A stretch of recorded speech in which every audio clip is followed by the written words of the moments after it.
everybody, and welcome to the Her Hoop Stats podcast. My name is Chelsea Lay, and I am back from Vancouver. I know you missed me. So sorry to leave you all hanging for a week, but I am back. I am with Coach Helen Williams here, and we're going to talk all things WNBA, catch me up on what I missed from vacation, and also recap a little bit from my time in Vancouver, as well as talk about awards and other happenings in the WNBA. Coach, I mean, how has it been with me? What's the biggest thing I've missed since being on vacation for 4 days? I felt like it was a lifetime. You missed a bunch of people getting hurt. Yeah, That's fair. what you missed. Yeah. Injuries, and then some more injuries, basically. Yeah. Yeah, that's kind of what it seemed like when I poked into my phone every few hours, I guess. I'd be like, oh, another injury. Okay, ignore. vacation. But yeah, I was on the west coast of Canada. I went to the WNBA game, obviously in Vancouver last Friday between Seattle and Atlanta, and then extended my trip just a little bit to get a few days off.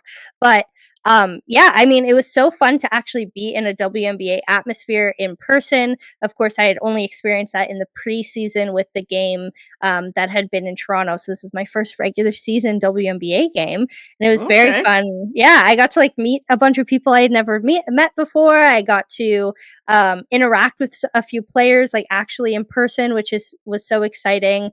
I got to interview Shatori Walker-Kimbrough, and her and I like hit it off. We were besties. Best buds now? Yeah, best buds. So yeah, it was just like such a fun experience getting to like see that. And I mean, Vancouver showed out. There was over 15,000 people there, sold out arena.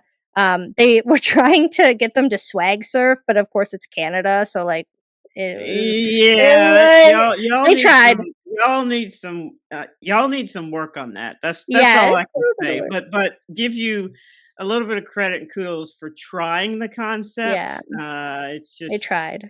You're gonna need some more reps on that. Let's just say. There was surfing happening. I don't think it was particularly swaggy, but there was surfing. It looked cool with all the lights happening and everything. It just kind of felt more like a Coldplay concert, which I don't think is the vibe that the folks who created the swag surf were going for. No. But you know, it was a great game, great atmosphere. Seattle ended up getting the game, a 1-possession game, and it was very energetic and chippy, and I was sitting close to it, so we had the media kind of on the baseline, which was the first time I had ever experienced that, and we were so close to the Atlanta Dream bench that we could hear what they were like saying to the refs, and it was very entertaining. So yeah, that was a great experience. Just getting to see the game like up close, like that close in person, I think was really cool.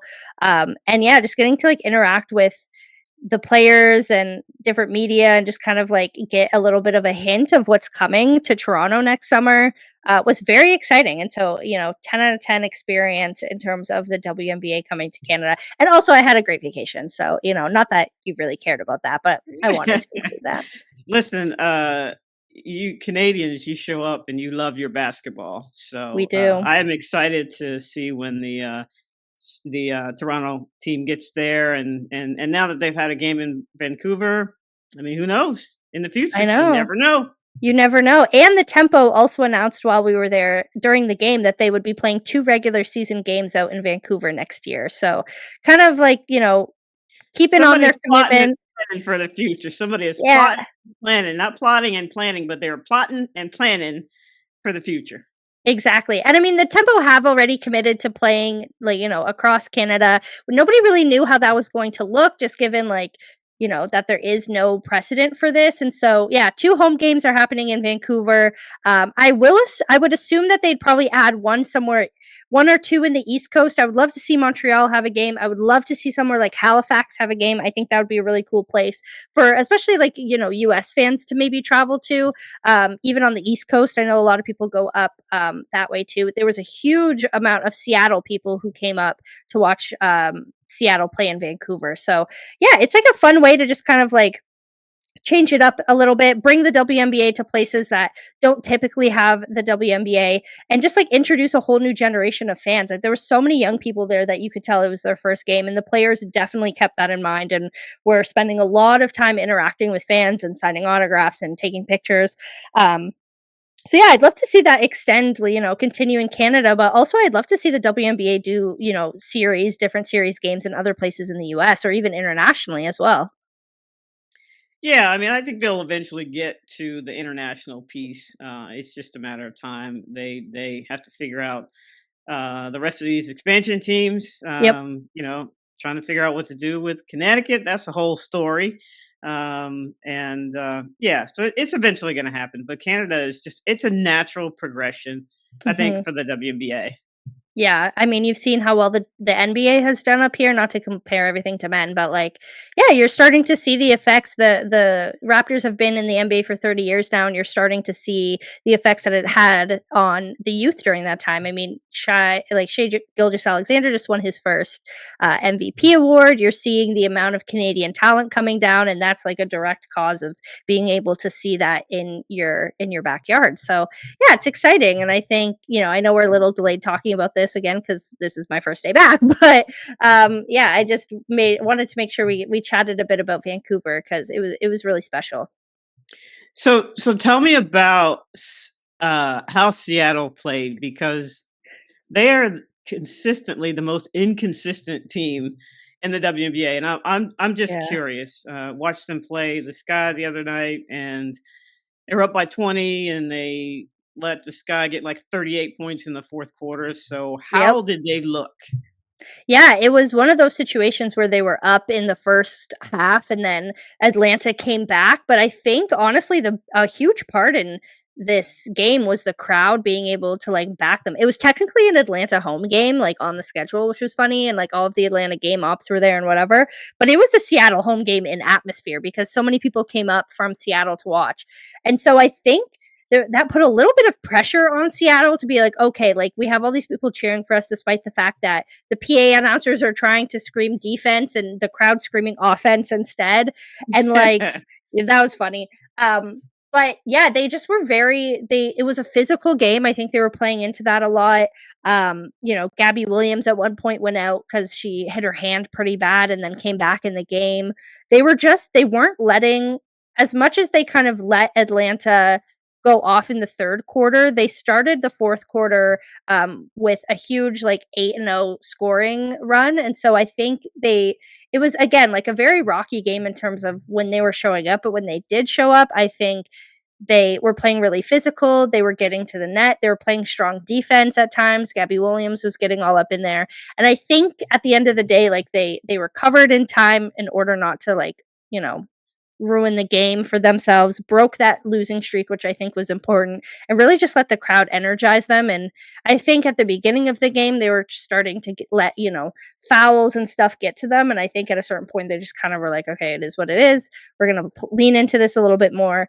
And we're able to just kind of stop. And I mean, NECA was playing incredible as well. So able to stop that duo He of has been Jones all and year. Griner. Yeah. Yeah. And so, yeah, it was cool to see that up close. But yeah, it was, if we're talking about Seattle's inconsistency, I mean, it definitely wasn't a great game start to finish. I don't think that they were the better team for the entire game, but at the end of the day, they were able to hold strong, and I think it was important to them at the end to just really hold that game and make sure that Atlanta didn't get the last possession and end up scoring, and that worked out in their favor. So at the end of the day, win's a win, and they were able to get it. Yeah, yeah. I mean, you'll take them where you can get it, but Exactly. they are just. As a coach, I just get frustrated, to say the Mhm. least, watching them play, and it's been like that all year, so all season, and then you bring in, Brittany Sykes, and that's a whole nother um, layer of chemistry and trying to figure things out with lineups and things like that. So obviously she's a great player, but you never know which Seattle team is going to show up. Exactly, and that's why they're struggling right now to kinda hold their playoff spot as opposed to other teams that are not, including the Aces and other teams that have kind of just been thriving, in this second half of the season. I mean, I feel like the first half of the season, not that it goes slow, but I feel like once we get past All-Star, it's really just flown by, and now we're at a point where there's only 10 games left, it's pretty wild. Yeah, I mean, but by this time, you're supposed to be who you are, but Yeah. there's some teams like the Aces who didn't wanna be who they were, and you know what I mean? And so they've made changes, and, I said on another podcast that I was gonna stick with them until they gave me a reason not to, Yep. and of late, they have, played really well. Asia Wilson's been playing well the entire time, but, they've played better defense. They're not, allowing as many paint points. That's my pet peeve. Paint points, however you get it from posts or driving downhill. So, Mhm. kudos to Becky, and everyone was saying that she wasn't, what she was supposed to be in terms of, oh, she had these great teams, and now that she really has to coach, she's not really a good coach. I'm like, all right, be careful what you say, because that's, she wants to hear, she got a chip on her shoulder. So it doesn't Exactly. surprise me that they've done a lot better, and I never thought they wouldn't be in the Yeah, they were playoffs, but inevitable to me. I feel better now that they'll stay there. They're not in danger of not being in the playoffs, Yep. based on the last few games. Exactly, yeah, I agree. And I mean, I feel like we can't go any further without talking about maybe the latest and greatest of WNBA news this week, which is Paige Becker's 44-point performance last night, Woo! when all of us East Coast people had gone to bed. Um, the Paige Beckers decided that she was going to go off and score 44 points on 17 for 21 shooting. She becomes the first player in WNBA history to score 40 plus points on 80 plus percent or field goal percentage, and just the third rookie to score 40 plus points in league history. Mind you, one of those other ones is Candace Parker. The other one is Cynthia Cooper, who was a rookie at 34 years old. So, not Yeah, really the. she just, I mean, the thing about Paige is just efficiency. I mean, she was 17 for 21, Yep. and she was 4 for 4 from 3-point range. Yep. And you just look up and you watch her play, and it's like, it doesn't look like she's playing that hard. She's so smooth, Yeah. Like, and really trying? I don't yeah, know. and I think a game like last night's probably gonna push her over the edge for Rookie of the Year. Obviously, I Yeah. think Sonia Citron should be in that conversation, but Yeah. again, it's going to depend on what's important to people. But she certainly helped her candidacy last night. She sure did. And I mean, maybe it was because Shamar Moore was in the audience. Her Oh, one of I her didn't know favorite. that. Oh, Yeah, okay. Shamar Well, Moore is hey, there. listen, there you Yeah, look, go. if Shamar Moore is there, you gotta play. Yeah, Yeah, he's she he's kind of good looking. Yeah, is he's a little kind of bit. good looking. Um, but yeah, she had said during All-Star that, like, one of the people she would want to come to a game most was him because he was one of her favorite actors on Criminal Minds, and then he came, and it was very fun. But Power of regardless. social media. Exactly. If Paige Becker says she wants you at a basketball game, you can't not go to the basketball game. So, glad that he ended up being able to go and they met. And I mean, it sucks that she had such a great performance and then they lost by 1 point, which is, I mean, just kind of representative of the Dallas Wings season this year. But yeah, I mean, officially eliminated from playoff contention along with the Chicago Sky. Not surprising from both. But I think like the way that I was contextualizing this earlier was like where Dallas kind of has this like bright future thing going for them where Paige just scored 44 points. You're going to get a high draft pick. You have this off season to kind of restructure. And honestly, like I think they'll do the same thing that Indiana did last year where it's like, hey, we have this player come play with us. Like if we add a few pieces, we could be a really great team. Indiana did a fantastic job with that. And I think Dallas might be a potential great spot for free agents when you think about the fact that you get to play with someone like Paige Beckers. But then when you think about Chicago, on the other hand, on the other side of that coin, it's like, yikes. So, yeah, that was my kind of perspective on it this morning. Yeah, I mean, if you're a GM, like it's like a playground for you this off season because you literally Yeah. have, what is it, 80% of the league is going to be free agents. So you can have plan A, B, C, D, E, F, G in terms Hmm. of who would be a good fit for your system. Yeah. And then obviously, the question for them is, what do you do with Agumawali? Hmm. do you keep her? Do you use that for draft capital and Yep. trade and allow her to go somewhere where she's going to continue to be able to be a volume shooter, Mhm. um, or not? And then they lost Lee Rue to a knee injury, so that's one of those injuries that impacts it. Not necessarily that she was going to impact their place in the standings, but Yeah. Chicago. That's whew, I it'll be interesting to say the least in terms of what they do because yes, they'll have the playground too with the 80% of free agents, but yeah, who wants to go play there, right? Obviously, Yeah. Angel Reese is an attraction. You got Cardoso, but like, what else do they have um, in terms of people wanting to come play there? Whether it's facilities, whether it's environment, coaching, a lot of different things. So yeah, I Yeah. think you're correct in your assessment of that. Yeah. Oh man. And like speaking of injury, let's just kind of move on. We've been talking about a lot of different things, awards races, injuries, et cetera, et cetera. We were kind of talking before we started recording about like injuries that are going to impact the playoffs. And so, to you, who are these teams that need to stay healthy? Who are these players who need to stay healthy? And what are kind of the biggest injuries that are kind of impacting us going into the playoffs in a few weeks? Well, I think Sophie Cunningham was a big injury for Yeah. Indiana. I thought she played really well, and then obviously Sid Colson, and then the left-handed shooter Aria. I can't remember her last name. Ari McDonald. Ari McDonald. Yes, Yeah. sorry, Ari. I know who you are. I know who you are. Um, that's huge, and for them, the acquisition of Chloe Bibby looks even better now. But as long as you have Kelsey Mitchell and as long as you have Mhm. Aaliyah Boston, you have a chance, right? And then obviously Howard has to do a little bit more, Hull has to do a little bit more. But if you have those two, then you're still good until Caitlin comes back. So I Yeah, think Sophie Cunningham just was again an underrated acquisition for Indiana. So yeah, that's huge. And then obviously with Golden State not having Kayla Thornton there is huge. I still think they're going to make the playoffs. I do. I still think they're going to make the playoffs. So Indiana, that's yeah. yeah. So those are some key ones. I think for Washington, Shakira Austin has to stay healthy. Like she was Yep, out the last game, and I don't think it was anything serious. But if they're, I think I have more faith that Washington will make the playoffs than Seattle. So I think that she wow. needs to stay healthy for sure.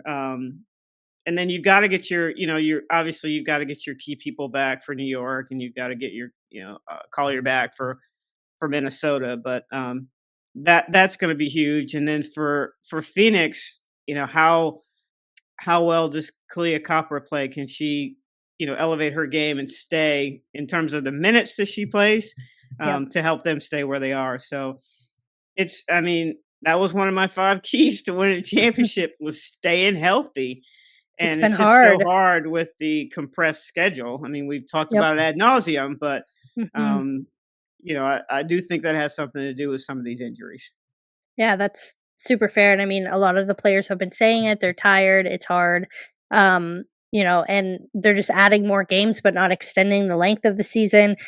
It's hard when you start thinking about the playoffs as well, because you think, "Okay, what would happen if this player was healthy and X and O and whatever," but it's at the same time, I feel like that's kind of a weird argument because you can't control those things, and a player got injured, you just have to move on. If it's not your year, it's not your year. But yeah, I think, to me, the Fever were doing okay without Caitlin, and then as soon as all of these injuries to their backcourt, just like one after the other, it's rough. And even if she does end up coming back, which I mean, she's still out with the groin injury. Apparently she got a bone bruise last week too, so like that, it doesn't help.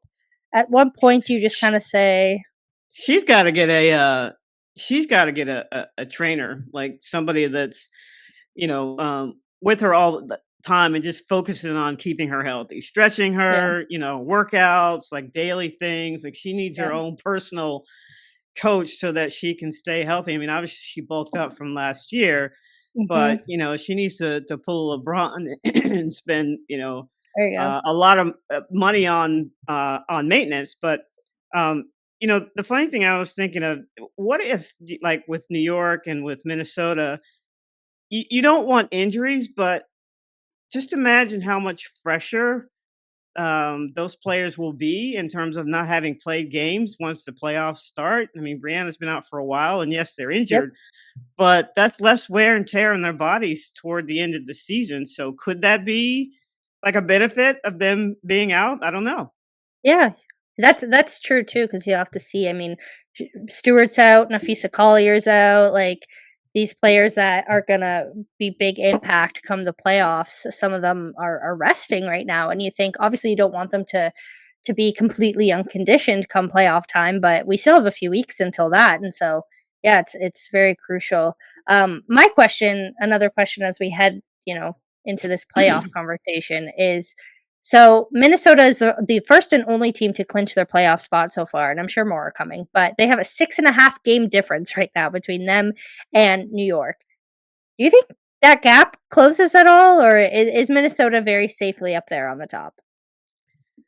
I mean, I think they're safe, Yeah. and I think the main thing for the playoffs is you just want to be in the top four so you can get a home game, right, in Yeah.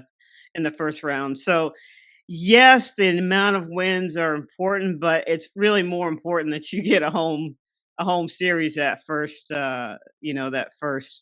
playoff series. So I don't see that the teams that are behind them are so much worried about how many games there are between them and Minnesota. They're more concerned about making sure they finish in that top four. Mhm. Yeah, I mean, yeah, that top 4 is looking interesting right now because we kinda thought it was solid with Minnesota, New York, Atlanta, and Phoenix, and now Las Vegas is up there just, entering the villa. A hot new bombshell has entered the villa. Yeah. Wouldn't that Um, be like, Asia Wilson would be so petty if they got yeah. in the top four for all the people that were writing them off. Yep, exactly. And I mean, I've been saying all season, I'm like, okay, the Aces don't look normal, but they're inevitable. To me, I was like, it was inevitable they were going to go on a run like this. And when it happened, I was like, yeah, cool. A lot of people were like, nah, they're done. They're dusted.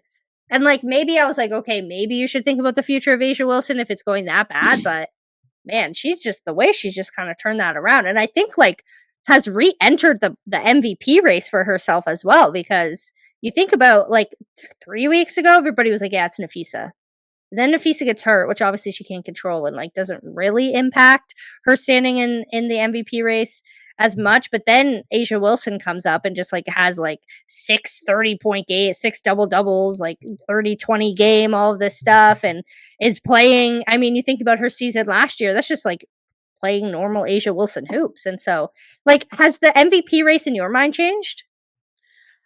I think Asia's like, okay, y'all forgot about me. So let me get my team to the playoffs and Yeah, then go from there. And if Nafisa Collier misses a whole lot more games, yeah, I think there's a chance depending on where um, Las Vegas finishes, and again depending on how you define MVP. Are you yeah, if they get in the top four, and she continues to do that, she's done yeoman's work. She's dragging her team into the top four. You got to literally. seriously consider that, right? And then you have Nafisa Collier. If she's missing these games, and I feel like everybody anointed Nafisa Collier at the beginning of the season, Mhm. and rightfully so. Like she earned it, and she was playing at a high level before she got hurt. And I know when she comes back, she'll still play at a high level.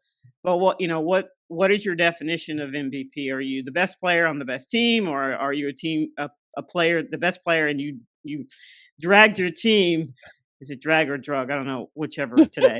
Uh, Today it's going to be dragged. You dragged Yeah. your team to after being basically out of the playoffs into the top four. So I don't have a vote, which is good because I don't have to make that decision. But Same, literally. um, yeah, I Yeah. think she's definitely in that conversation. And somebody that we always talk about is, Alyssa Thomas, who Yep. I don't know that she would win it, but I feel like there should be some award, like you need to make up a new award for Alyssa Thomas, and because the things she's doing are not normal. The triple doubles, it's just not normal. And I Yep. feel like some award needs to be created for her performance Yes. this year. My pitch is the Excellence in No Shoulders Award. Um, Alyssa Thomas. Because as fans will know, she has 2 torn labrums in both of her shoulders and still plays with that injury. I I don't I don't know how she does that. I mean, I'm Yeah. rehabbing a frayed rotator cuff right now, and she's playing at a high level in the pros with 2 bad Yep. shoulders. I Yep. just I have such an appreciation for my own rehab for what Yep. she's doing. I mean, it's incredible. Yeah, it's pretty wild, and, like, I think and I'll say this again and again, like, I think Alyssa Thomas doesn't get the attention she deserves because her game isn't as flashy as, say, like, an Asia Wilson, and I'm not saying that either one is better than the other. I think that Asia Wilson is a phenomenal player. I think that Alyssa Thomas is also a phenomenal player, but, like, the way that someone impacts the game shouldn't just be, like, one size fits all. I don't think there's just one way to excel as your team's best player. And I think, if we kind of expanded our definition of MVP just a little bit to include the fact that Alyssa Thomas is still leading her team to a fantastic season, despite going through a lot of change in the offseason, moving teams, having, a background bench of players that doesn't really have WNBA experience. Like, doing all of that, I think she still deserves to be in this conversation. And it's just because, it's not 30 points a game, which sucks. But at the same time, like, she's putting up triple doubles. She's doing all this, like I said, without shoulders. She's, impacting the game on so many levels, playing both sides of the court, leading her team. Like, it's I feel like we just need to keep talking about it until people actually, like, start realizing. Yeah, I mean, it's I say this all the time. It's not eye candy, right? Yeah. Scoring what Asia Wilson does, she scores, she blocks shots. It's eye candy, but what is Phoenix doing to market what we've been talking about so that people can appreciate her game, what she brings to the game. I think Yep. that's something that I would have liked to seen more of in terms of marketing her for the MVP. I'm not in their PR department, but if Yep. you're not a coach or someone that's really into basketball, you're going to be enamored with the eye candy, and you're not going to see those things that any team would want her as part of it because it helps you win. Yeah. It's true. It is true. But anyway, I mean, that is kind of the situation going on right now. I'm very curious to see how this, like, surge in the aces kind of affects the playoff or the playoff race for sure, but also the MVP race. And I think it's a very interesting spot that we're in right now with about 10 games left where Vegas is going upwards, Seattle's going downwards. You have Indiana who's kind of again in that weird situation. The Valkyries, will they make it? I mean, I'm telling you, I just I mean, part of it's wishful thinking too, but they are the most resilient team I think in the league. And yeah. I mean, you've gone this far and you've already exceeded expectations. Why not, Why get not? that one more thing under your belt where you get into the playoffs, and then from there, I you mean, go. But I just again, I have more confidence in them than I do them in Washington, and maybe Seattle will make me eat my words, but I think yeah. those two, I have more confidence in them making the playoffs than Seattle. Yeah. But hey, the good Seattle might show up for the next 10 games and prove me wrong and make me eat my words. Exactly, you never know, and I think that's the beauty of the end of the WNBA season is that, like, you really can't predict anything until it's, like, the last day and you have, like, 17 different scenarios of, like, if this team wins and that team loses and this team does whatever, and, like, yeah, it really does come down to the wire, and it makes it really exciting. I think those last few days are, like, a really special pocket of the WNBA season. Yeah, I mean, there's a lot of pressure on the teams that are trying to get in, which I kind of like it. It's tight. Not everybody can get in. It's like NCAA Mhm. tournament. You Literally. only get 68 teams until they expand it next year, but True. you only get 68 teams. You only get 8 teams. So every game, especially down the stretch, is crucial. Yep. And even if you're a Chicago or a Dallas that really has the power to keep somebody out of, of the playoffs by beating them. So it Yep. will be interesting. Yeah, it definitely will be. And I mean, yeah, I think with these injury and like I don't know, we're starting to see it solidify a little bit more. And I think at the beginning of the season, it would have been a very clear, oh, New York and Minnesota are back in the finals. I don't think it's as clear this year. I mean, I still, all things being equal and everybody being healthy, Yes, yeah, I think it'll, and that's a loaded statement. Everybody, being healthy. I still think it'll be Minnesota and New York. But yeah, Atlanta has something to say about that. Phoenix has something to say about that as well. And yep, so yeah, it's good. That's the fun part. yep, At the beginning of the year, we're paid to give our opinion, and like we know everything, and we know exactly how things are going to work out. And yep. sometimes BMAC will be able to roll something that one of us said that, yep, I told you. And then you're like, well, don't roll that part where I said that and it didn't come true. So Yeah, gonna be interesting. yeah. Don't roll the part where before we started recording, I Yeah. didn't know that Tina Turner sang that song about Oh my rolling down a God. rail. How can you not know? How can you um how can you not know Tina Turner? I know That Tina Turner, just I didn't know that she specifically sang that song, and I was singing it okay. because I knew it from Glee. Okay. Do you know how many people like you listen to Glee and think that they are original songs? No, Oh my God. I didn't think that it was an original. I know that Glee is covers. Oh, okay. All right. Because, oh my gosh. I know that Glee is covers. I just couldn't at the top of my head figure out who sang that song, but I know who Tina Turner is. Okay. But there are millennials and you Gen Z who think that songs come out and they're the original version. And, Mm, they're samples from yeah, 20, 30 years ago. So yeah. I'm I the mean, I'm in the crotchety middle. get off my lawn space right now in this conversation.